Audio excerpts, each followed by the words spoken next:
connaît Richard Strauss par son répertoire symphonique, par ses opéras, peut-être moins par son répertoire de musique de chambre. Et pourtant, c'est une part qui est très importante. Je pense que dans ces pièces pour piano, ces influences sont particulièrement visibles. Il y a énormément de contrastes, de choses à entendre dans une sonate qui est très fougueuse, qui témoigne de sa jeunesse, qui témoigne aussi de son romantisme, de son lyrisme. C'est un répertoire que peu de gens connaissent encore aujourd'hui.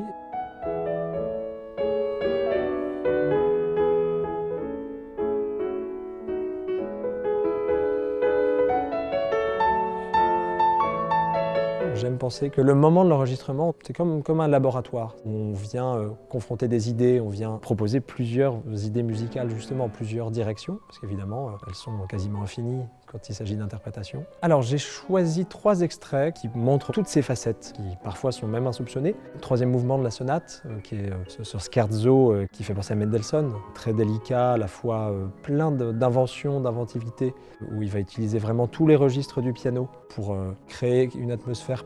On peut penser à des elfes. Quand je parle de Mendelssohn, je pense au Songe d'une nuit d'été, forcément, quand je joue cette musique-là.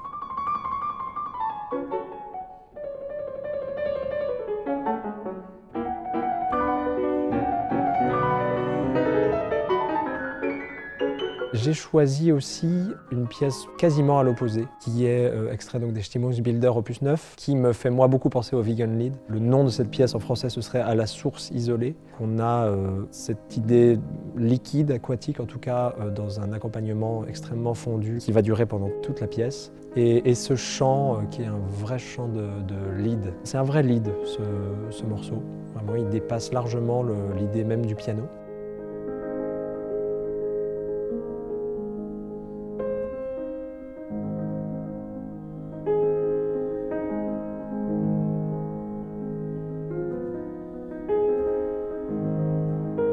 Il y a aussi cet extrait des Klavierstücke opus 3, qui est la première pièce, d'une expression très schumannienne, une sorte d'intimité extrêmement touchante, extrêmement profonde aussi, qui n'est pas du tout dans la démonstration d'un chant pleine voix. On est vraiment dans cette intimité schumannienne, en tout cas à mon sens. Donc ce sont des extraits que j'ai voulu contraster, encore une fois, pour pouvoir montrer ces facettes-là, qui sont très très nombreuses, qu'on ne soupçonne pas forcément chez Strauss.